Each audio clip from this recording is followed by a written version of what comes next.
시간 함께 나눌 하나님의 말씀은 마태복음 26장입니다. 마태복음 26장 47절부터 56절까지 말씀입니다.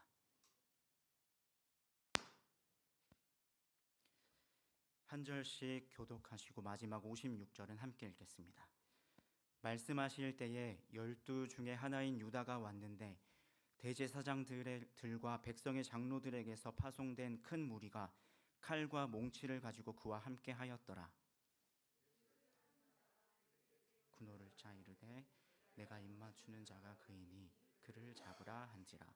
곧 예수께 나와 라삐어 안녕하시옵니까 하고 입을 맞추니 예수께서 이르시되 친구여 내가 무엇을 하려고 왔는지 행하라 하신대. 이에 그들이 나와 예수께 손을 대어 잡는지라. 예수와 함께 있던 자 중에 하나가 손을 펴 칼을 빼어 대제사장의 종을 쳐 그 귀를 떨어뜨리니 이에 예수께서 이르시되 내 칼을 도로 칼집에 꽂으라. 칼을 가지는 자는 다 칼로 망하느니라. 너는 내가 내 아버지께 구하여 지금 12군단 더 되는 천사를 보내시게 할 수 없는 줄로 아느냐. 내가 만일 그렇게 하면 있으리라 한 성경이 어떻게 이루어지겠느냐 하시더라. 그때에 예수께서 무리에게 말씀하시되 너희가 강도를 잡는 것 같이 칼과 몽치를 가지고 나를 잡으러 나왔느냐. 내가 날마다 성전에 앉아 가르쳤으되 너희가 나를 잡지 아니하였도다. 그러나 이렇게 된 것은 다 선지자들의 글을 이루려 함이니라 하시더라. 이에 제자들이 다 예수를 버리고 도망하니라. 아멘. 하나님을 수식하는 많은 형용사가 있습니다. 제 생각에는요, 아마 사람들이 가장 많이 쓰는 단어는 사랑인 것 같습니다. 누군가 사람들 앞에서 기도할 때요, 가만히 눈을 감고 있으면 가장 많이 들려오는 그 기도의 첫 마디는 바로 사랑의 하나님입니다. 하나님을 수식하는 단어 사랑, 사실 이 수식이라고 말하는 것도 맞지 않는 것 같습니다. 왜냐하면 이 수식하다라는 말은요, 무엇을 꾸며주다라는 의미를 가지고 있는데요, 사실 하나님은 꾸밀 필요 없이 하나님께서 곧 사랑이시기 때문입니다. 사랑이 하나님을 꾸미는 것이 아니라 사랑의 본질이 하나님이며 하나님을 잘 아는 것이 하나님을 알아감으로 우리가 진짜 사랑을 배워가는 것이기 때문입니다. 그리고 또 기도할 때 이 하나님 앞에 많이 붙는 단어는 바로 전능인 것 같습니다. 여러분, 전능이 무엇입니까? 어떤 일에나 못함이 없이 능한 것입니다. 우리가 일반적으로 기도할 때 무엇인가 이루어 주시기를 바라는 마음으로 기도하기 때문에 가장 먼저 하나님의 전능하심을 고백하는 것 같습니다. 아마 기도할 때요, 하나님은 못하시는 게 없으시죠? 그렇죠? 그러니까 내 기도를 들어주세요. 이런 뉘앙스입니다. 사실 이 전능이라는 수식을 가장 먼저 사용한 분은요, 바로 하나님 자신입니다. 하나님께서 직접 자신에 대하여 이렇게 소개하셨는데요, 창세기 17장 1절을 보면 아브라함이 99세 때에 여호와께서 아브라함에게 나타나서 그에게 이르시되 나는 전능한 하나님이라. 너는 내 앞에서 행하여 완전하라. 이렇게 말씀하셨습니다. 비록 아브라함이 99세의 나이로 늙었지만 그로 하여금 여러 민족의 아버지가 되게 할 수 있는 능력이 당신께 있음을 말씀하셨습니다. 이후에도 하나님께서는 고통과 절망 중에 있는 당신의 종들에게 이 전능한 하나님, 이 이름으로 찾아가셨는데요, 베델의 야곱을 이렇게 위로하셨습니다. 창세기 35장 10절과 11절 말씀입니다. 하나님이 그에게 이르시되 내 이름이 야곱이지만은 내 이름을 다시는 야곱이라 부르지 않겠고 이스라엘이 내 이름이 되리라 하시고 그가 그의 이름을 이스라엘이라 부르시고 하나님이 그에게 이르시되 나는 전능한 하나님이라. 생육하며 번성하라. 한 백성과 백성들의 총회가 내게서 나오고 왕들이 내 허리에서 나오리라. 아멘. 그리고 하나님께서는 이 전능의 이름으로 고통 중에 있는 욥을 찾아가셨습니다. 욥기 40장 1절과 2절 말씀입니다. 여호와께서 또 욥에게 일러 말씀하시되 트집 잡는 자가 전능자와 다투겠느냐? 하나님을 탓하는 자는 대답할지니라. 하나님은 욥에게 전능자로 나타나셨습니다. 고통 속에 있는 욥 앞에 여전히 세상을 다스리신 하나님으로 자신을 드러내셨습니다. 그분이 전능자임을 욥에게 드러내심으로 흔들리고 있던 욥을 붙들어 주셨습니다. 이렇듯 하나님이 전능하시다라는 말은 오늘날 고통 중에 있는 우리에게도 큰 위로와 소망이 됩니다. 저 개인적으로는요, 어떤 문제가 생겼을 때 갑자기 그래, 하나님은 전능하시지, 이 문장만 떠올리면요, 지금 당장 그 문제가, 내 앞에 그 문제가 미동조차 없을지라도 또 어떤 방향으로 흘러가든지 간에 더 이상 그 문제로 고민하지 않습니다. 조금 더 이렇게 성령이 충만할 때는요, 오히려 이 문제투성이인 이 상황이요, 오히려 설레기도 합니다. 하나님께서 어떻게 이 문제를 풀어가실까? 이렇게 하나님이 전능하시다 생각을 하면 설레기도 합니다. 왜냐하면 그야말로 하나님께서는 능치 못하실 일이 없으시기 때문입니다. 그런데 때로는 이런 하나님의 전능하심이 우리를 걸고 넘어뜨릴 때가 있습니다. 그게 언제냐면요, 이런 생각이 들 때입니다. 하나님은 전능하신데 모든 것을 다 할 수 있다고 하시는데 왜 내 기도에 응답하지 않으신가? 전능하신데 왜 여전히 내 삶에는 이렇게 고난이 많을까? 이러한 생각들입니다. 이런 질문에 대하여 한마디로 답을 하면요, 바로 이것입니다. 하나님은 당신의 전능하심으로 반드시 우리를 향하신 하나님의 뜻을 이루십니다. 오늘 본문은요, 예수님께서 잡혀가시던 날, 그날 밤의 장면입니다. 예수님은 베드로, 야고보, 요한과 함께 겟세마네에서 기도하고 계셨습니다. 그때 예수님을 배반한 가룟 유다가 칼과 몽둥이를 지닌 무리와 함께 찾아왔습니다. 유다는 예수님께 다가와 인사한 후에 다정하게 껴안고 입을 맞추었습니다. 누가 예수인지를 알려주는 자기들만의 약속이었습니다. 입을 맞추는 인사법은 당시 유대인들에게 존경과 사랑을 표시하는 일방적인 방식이었습니다. 전통에 따르면요, 제자가 스승에게 먼저 입 맞추는 일은 거의 드물었다고 합니다. 왜냐하면 제자와 스승은 평등한 관계가 아니었기 때문입니다. 그러니까요, 지금 유다의 행동은 모욕에 가까운 행동이었습니다. 사실 예수님께서는 이미 그의 배신을 다 알고 계셨습니다. 알고 계신 채로 아무 일 없는 듯 다가와서 입을 맞추는 유다를 마주하셨습니다. 그 순간 예수님의 마음은 어떠하셨을까요? 여러분, 인간적인 반응이라면 피가 거꾸로 솟았을 것입니다. 그러나 예수님은요, 이렇게 말씀하십니다. 네가 할 일을 행하라, 이렇게 말씀하십니다. 도리어 당사자보다 더 격한 반응을 베드로가 보이는데요, 오늘 본문 49절부터 51절에는 이렇게 말씀하고 있습니다.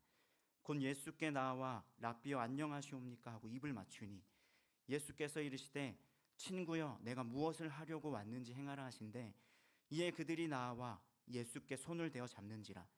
예수와 함께 있던 자 중에 하나가 손을 펴 칼을 빼어 대제사장의 종을 쳐 그 귀를 떨어뜨리니.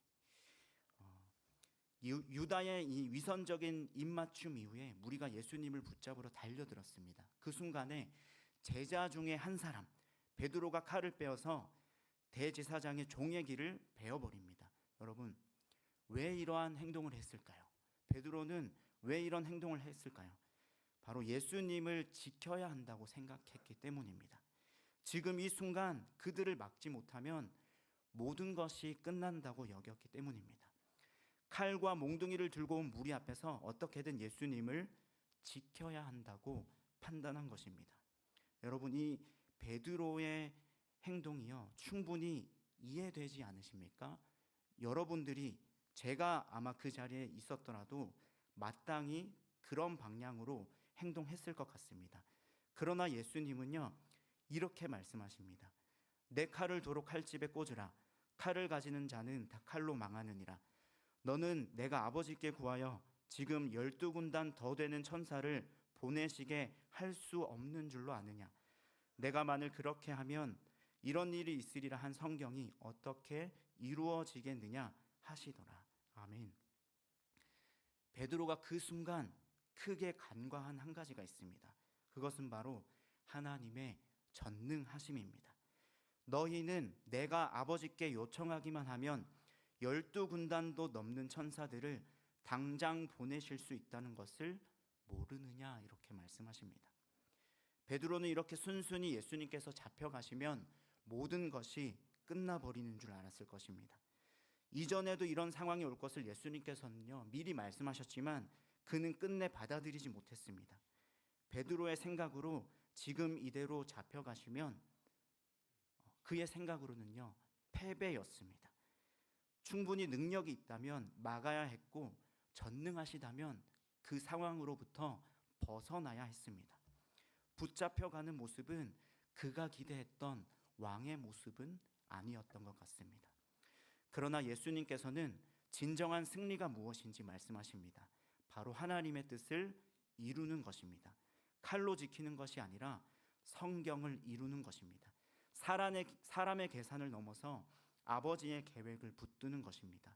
이로써 온 인류를 구원하시는 하나님의 뜻이 이루어지는 것입니다.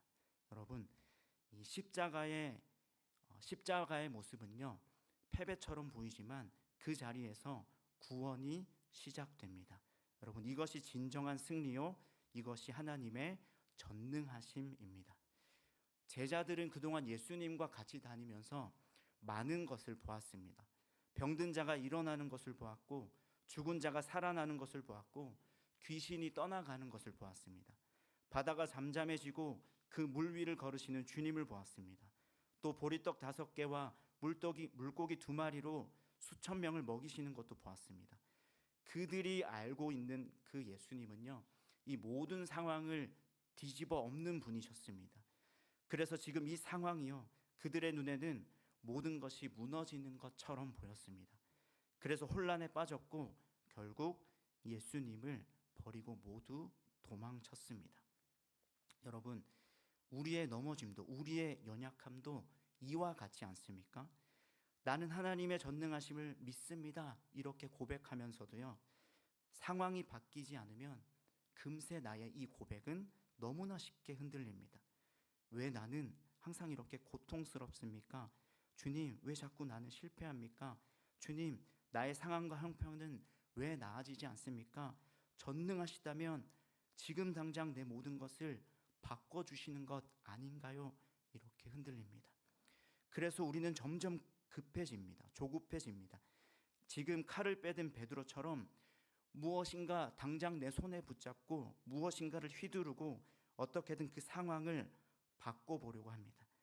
그러나 그렇게 애써도 공허하고 허무할 뿐입니다. 나의 그 애씀이 크면 클수록 실망과 좌절은요 더 크게 나에게 돌아옵니다. 상황은 우리의 뜻대로 움직이지 않습니다. 여러분, 왜 그렇습니까? 우리가 진정한 하나님의 뜻을 잘 알지 못하기 때문입니다. 하나님의 뜻이 어디를 향하고 있는지 우리가 발견하지 못하기 때문입니다. 하나님의 계획보다 내 생각과 내 판단과 내 기대가 여전히 앞서기 때문입니다. 베드로가 그랬습니다. 그는 자신의 생각과 판단으로 행동했습니다. 주님을 사랑했지만 그 사랑의 방향은 언제나 자기 기준 위에 있었습니다. 그래서 하나님께서는요 그 베드로에게 내려놓는 과정을 겪게 하십니다. 칼을 내려놓게 하시고 그의 자신감을 내려놓게 하시고 나는 다를 거야 라는 그의 확신을 내려놓게 하십니다. 우리가 잘 알지 않습니까?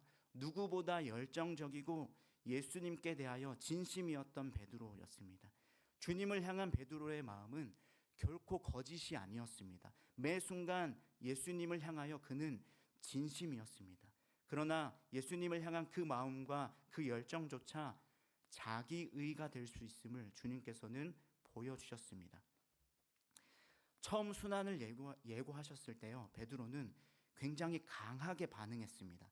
마태복음 16장 22절을 보면 베드로가 예수를 붙들고 항변하여 이르되 주여 그리 마옵소서, 이 일이 결코 죽게 미치지 아니하리이다, 이렇게 이야기합니다. 여러분, 그 장면을 보면 굉장한 주님을 향한 충성심이 느껴집니다. 주님을 향하여 정말 내가 이렇게 주님을 사랑하고 생각합니다라는 주님을 향한 그 마음이 느껴집니다. 여러분, 누군가가 나를 이렇게까지 생각해주고 걱정해주면요, 너무나 뿌듯하지 않겠습니까? 그 마음이 든든하지 않겠습니까? 그러나 예수님은 베드로를 향하여 이렇게 말씀하십니다. 예수께서 돌이키시며 베드로에게 이르시되 사탄아 내 뒤로 물러가라. 너는 나를 넘어지게 하는 자로다. 내가 하나님의 일을 생각하지 아니하고 도리어 사람의 일을 생각하는도다 하시고. 여러분, 인간적으로 생각해 보았을 때 지금 예수님 너무하시는 것 아닙니까? 사탄아 이렇게 표현하십니다. 어떻게 당신을 향한 이 사람의 진심 앞에서 사탄이라고 표현하실 수 있습니까? 베드로는 진심이었습니다. 그 말 속에는 거짓이 없었습니다. 주님이 고난당하는 것을 받아들일 수가 없었습니다. 그는 진심으로 예수님을 지키고 싶었습니다. 그러나 그 진심이 하나님의 뜻을 가로막는 순간 그 사랑은 하나님의 길과 어긋나고 말았습니다. 베드로는 주님을 사랑했지만 하나님의 뜻을 생각하지 못했습니다. 주님을 향한 그의 사랑은 뜨거웠지만 그의 중심에는요, 여전히 하나님의 뜻과 하나님의 계획보다 사람의 일이 우선이었습니다. 또 예수님께서 제자들을 향하여 너희가 다 나를 버릴 것이라 말씀하셨을 때 베드로는 분명하게 다시 한번 이야기합니다. 마태복음 26장 33절과 35절 말씀인데요. 베드로가 대답하여 이르되 모두 주를 버릴지라도 나는 결코 버리지 않겠나이다. 베드로가 이르되 내가 주와 함께 죽을지언정 주를 부인하지 않겠나이다 하고 모든 제자도 그와 같이 말하니라. 그러나 여러분, 자기가 이렇게 주님을 향하여서 고백하고 나서요, 며칠이 지난 것도 아닙니다. 자신의 말이 가물가물해질 무렵도 아니고요, 바로 그날 밤입니다. 그날 밤 그가 어떻게 했습니까? 그는 3번이나 주님을 모른다고 했습니다. 저주하며 맹세까지 했습니다. 그리고 주님의 말대로 닭이 울었습니다. 그 순간 그는 밖으로 나가서 심히 통곡하였습니다. 성경에는요, 심히 통곡하였다 이렇게 표현합니다. 여러분, 왜 울었다 하지 않고 통곡하였다 이렇게까지 표현했을까요? 통곡하였다는 것은요, 단순히 운 것이 아니라 정말 자신의 감정을 있는 그대로 표출하며 꺼이꺼이 울었다라는 표현입니다. 여러분, 왜 그랬습니까? 그 순간 주님의 말씀이 떠올랐기 때문입니다. 주님의 말씀이 떠올랐고 그 전에 했던 자신의 고백들이 떠올랐기 때문입니다. 아, 내가 이렇게 연약하구나. 내 생각과 내 진심과 내 결단과 내 계획이 이렇게 연약하게 쉽게 무너지는구나를 깨달았기 때문입니다. 그리고 그가 붙들고 있었던 것은 주님의 뜻이 아니라 그저 연약한 인간적인 것들이었음을 그가 깨달았기 때문입니다. 이 과정을 거치고 나서야 베드로는 진정한 주님의 사람이 되었습니다. 자기 확신이 무너진 그 자리에서 하나님의 뜻을 붙드는 사람으로 세워지게 된 것입니다. 사랑하는 여러분, 우리 하나님은 전능하신 하나님이신 줄로 믿습니다. 칼과 몽둥이, 아니 세상의 그 어떤 가장 강한 무기라도 하나님 앞에서는 아무것도 아닙니다. 12군단의 천사를 보내어서 모든 것을 한순간에 다 뒤집어 엎으실 분이십니다. 그러나 하나님의 뜻은 그런 방식이 아니었습니다. 보란듯이 세상을 뒤엎지 않으셨고 십자가에서 내려오셔서 예수를 조롱하는, 자신을 조롱하는 자들을 굴복시키지 않으셨습니다. 그대로 잡히셨고 그대로 십자가를 지셨습니다. 사람의 눈에는요, 패배처럼 보였습니다. 끝인 것 같다 보였습니다. 그러나 그 십자가로 무엇을 이루셨습니까? 바로 우리의 구원을 이루셨습니다. 우리 앞에 펼쳐지는 많은 일들 속에서요, 우리는 이렇게 기도합니다. 하나님, 이 상황을 해결해 주십시오. 전능하신 하나님, 이 상황을 해결해 주십시오. 나를 불쌍히 여겨 주십시오. 이렇게 기도하면서요, 우리는 굉장히 열심히 애씁니다. 무엇을 애씁니까? 될 수 있으면 그 상황에서 빨리 벗어나는 것을 애씁니다. 고통이 사라지기를, 이 실패가 빨리 사라지기를 우리는 애씁니다. 그것이 바로 우리의 초점입니다. 바로 그 상황입니다. 그러나 하나님의 포커스는요, 우리와 같지 않습니다. 칼을 가지는 자는 다 칼로 망하느니라. 하나님은 그 상황 안에서 세상의 칼과 몽둥이가 아니라 당신을 의지하여 세워지기를 원하십니다. 상황을 이기는 사람이 아니라 하나님의 뜻을 붙드는 사람이 되기를 원하십니다. 성령을 의지하여 한 걸음 한 걸음 주와 동행하기를 원하십니다. 그렇게 우리의 모습 속에서 예수의 모습이 드러나기를 원하시는 것입니다. 우리에게 주신 구원의 은혜, 이미 십자가에서 완성하신 그 은혜를 우리가 누리며 살아가기를 원하시는 것입니다. 그래서 하나님의 초점은요, 그 상황이 아니라 그 상황 속에 있는 바로 나를 향해 있습니다. 정말 하나님께 중요하고 소중한 것은요, 그 상황을 통과하고 있는 바로 나이기 때문입니다. 서론에서 이야기했던 그 전능하심을 보면요, 그 전능은 언제나 그 상황이 아니라 그 사람에게 맞추어져 있음을 발견할 수 있습니다. 여러분, 아브라함을 보십시오. 99살입니다. 인간의 계산으로는요, 이미 모든 것이 끝난 나이였습니다. 그의 몸도 모든 것이 약속과는 멀어 보였습니다. 그런데요, 하나님은 그의 이 형편을, 그 상황을요, 바로 뒤집지 않으셨습니다. 그를 기다리게 하셨고 약속을 붙들게 하셨고 마침내 말씀하신 대로 이루셨습니다.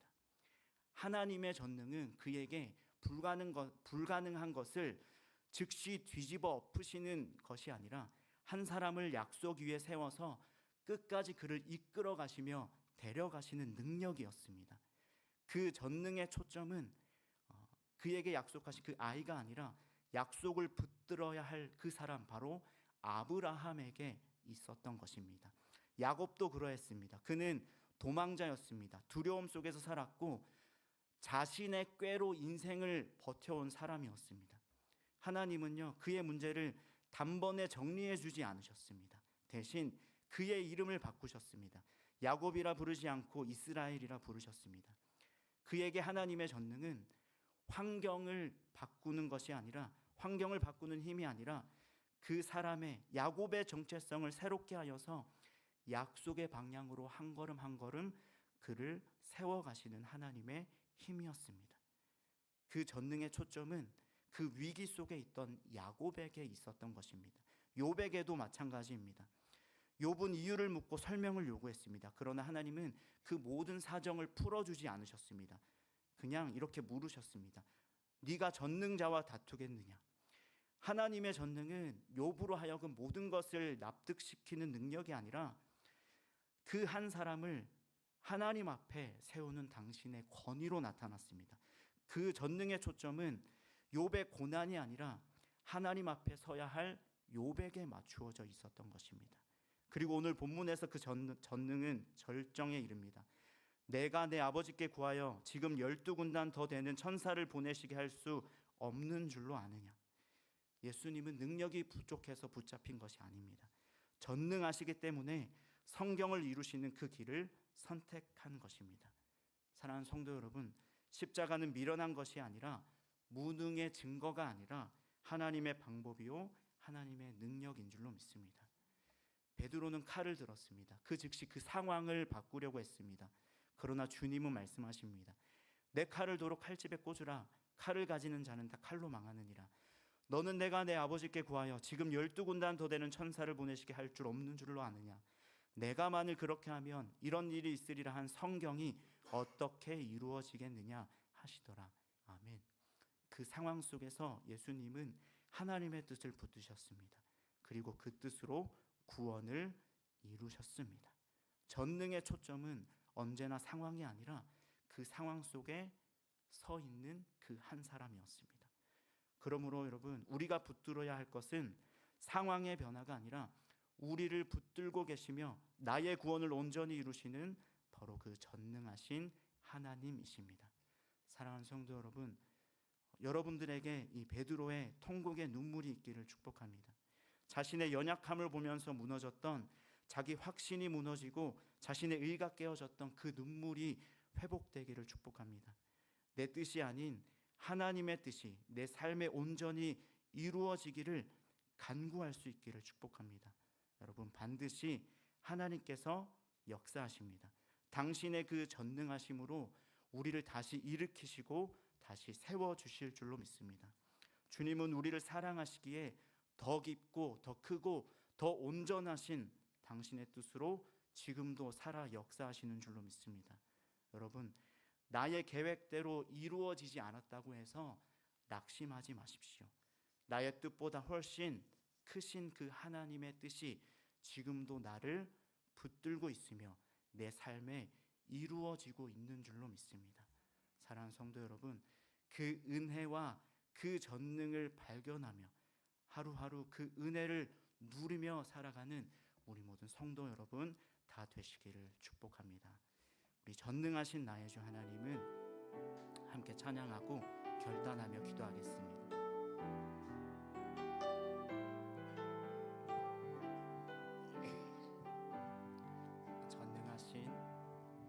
전능하신 나의 주 하나님은 능치 못하실 일 전혀 없네. 우리의 모든 간구도 우리의 모든 생각도 우리의 모든 꿈과 모든 소망도 신실하신 나의 주 하나님은 우리의 모든 괴로움 바꿀 수 있네. 불가능한 일 행하시고 죽은 자를 일으키시니 그를 이길 자 아무도 없네. 아멘. 주의 말씀 의지하여 깊은 곳에 금을 던져 오늘 그가 놀라운 일을 이루시는 것 보라. 주의 말씀 의지하여 믿음으로 금을 던져 믿는 자에게 늦지 못한. 다시 한번 고백합니다. 전능하신 나의 주 하나님은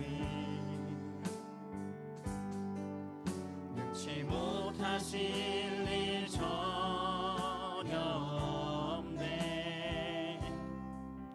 우리의 모든 간구도 우리의 모든 생각도 우리의 모든 꿈과 모든 소망도 신실하신 나의 주 하나님은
성도 여러분, 하나님의 전능하심은, 그 전능하심의 진정한 능력과 은혜는요, 믿음으로 그물을 던졌을 때 많은 고기를 잡은 것이 아니라 그 상황 속에서 그 능력의 하나님을 보고, 아, 예수가 주이십니다, 당신은 나의 주이십니다, 이렇게 고백하게 하는 것입니다.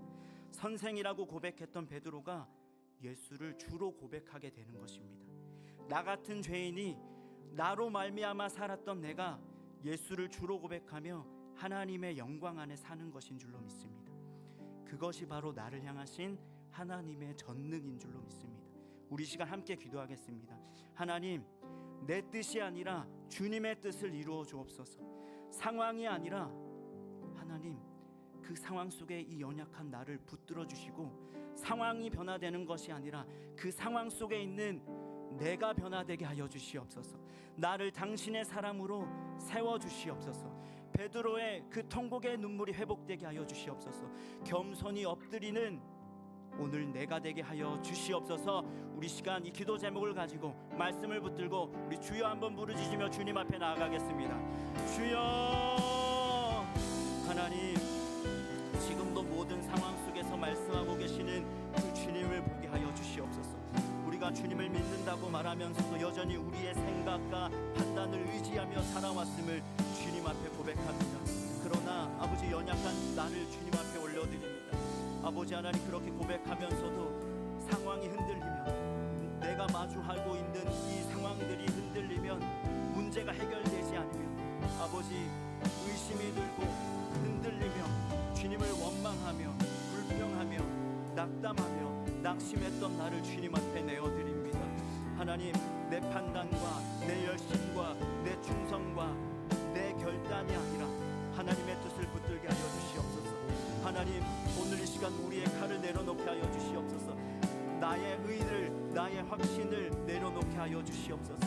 하나님, 베드로가 통곡했던 것처럼 우리도 우리의 연약함을 발견하게 하여 주시옵소서. 주님의 뜻이 아니라 나의 뜻을 붙들고 있었음을 깨닫게 하여 주시옵소서. 계속해서 이 상황을 보면서 상황을 붙들고 상황에 매몰되었던 아버지, 그러한 우리의 기도가 변화되게 하여 주시옵소서. 주님, 이 상황 속에서 나를 변화시켜 주시옵소서. 이 상황을 보는 나의 눈이 변화되게 하여 주시옵소서.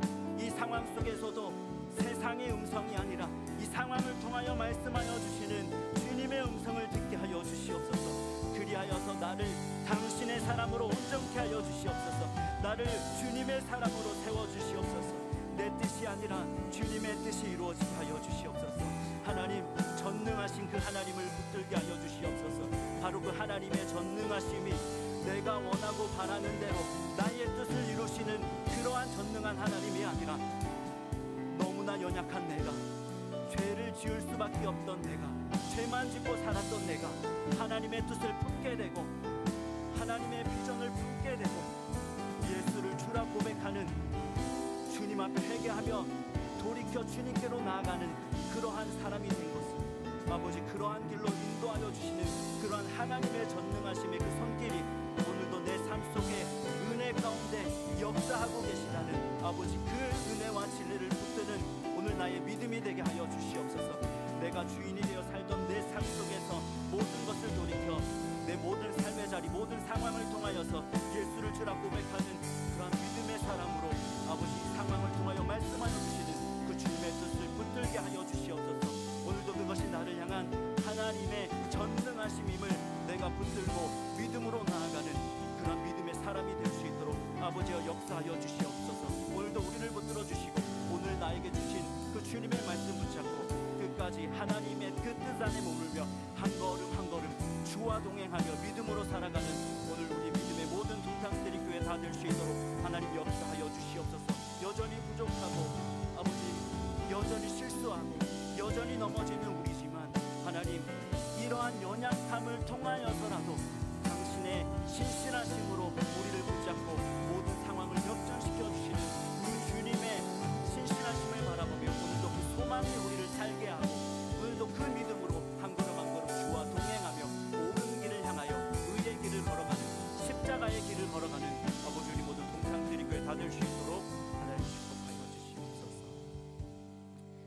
전능하신 하나님 감사드립니다.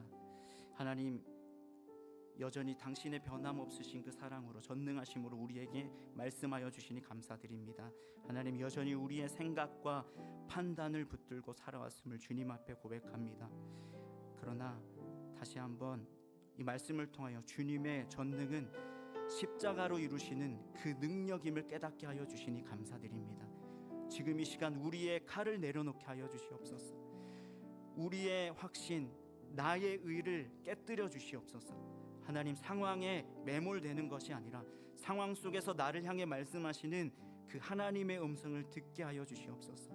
상황 속에서 나를 붙드시며 나를 세워가시고 나를 변화시키는 그 하나님의 손길을 온전히 누리게 하여 주시옵소서. 나보다 나를 더 잘 아시는 하나님께서 가장 좋은 길로, 가장 완전한 길로 오늘도 나를 이끄심을 믿으며 신실하신 주님을 찬양하는 복된 예배자로 다 세워지게 하여 주시옵소서. 때론 연약하여 넘어질지라도 그 넘어짐을 통하여서도 아름답게 열매 맺으시는 그 하나님의 신실하심이 나의 소망이 되어서 훌훌 털고 다시 일어나서 주와 동행하는 우리 동탄드림교회 모든 성도들이 다 되게 하여 주시옵소서. 감사드리며 예수님의 이름으로 기도합니다. 아멘. 주님 가르쳐 주신 기도로 예배를 마치겠습니다. 하늘에 계신 우리 아버지여, 이름이 거룩히 여김을 받으시오며 나라의 임하옵시며 뜻이 하늘에서 이룬 것 같이 땅에서도 이루어지이다. 오늘날 우리에게 일용할 양식을 주옵시고 우리가 우리에게 죄 지은 자를 사하여 준 것 같이 우리 죄를 사하여 주옵시고 우리를 시험에 들게 하지 마옵시고 다만 악에서 구하옵소서. 대개 나라와 권세와 영광이 아버지께 영원히 있사옵나이다. 아멘.